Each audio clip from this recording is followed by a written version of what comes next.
situation. Même en 1939, elle est encore équipée d'armes obsolètes et compte peu d'effectifs. Ceux-ci étaient estimés à 170 000 hommes, dont 42 000 stationnés outre-mer. La 7e brigade de cavalerie était la seule brigade entièrement mécanisée.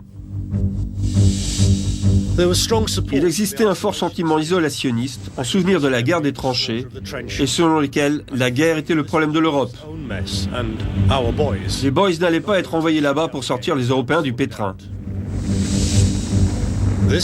Cette absence d'un besoin impératif d'armement affecta le développement du char.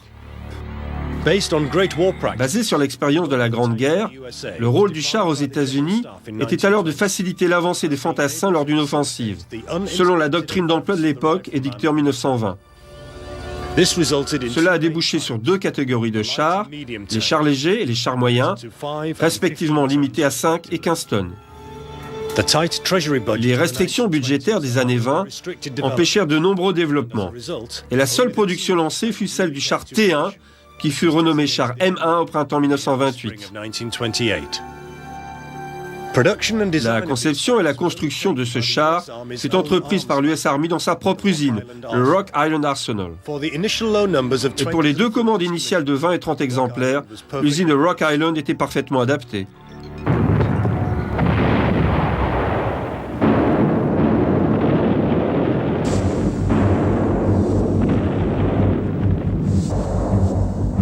Le Blitzkrieg en Europe, suivi de la désastreuse évacuation de Dunkerque et de la déroute française, changea pour de bon les perspectives de l'US Army.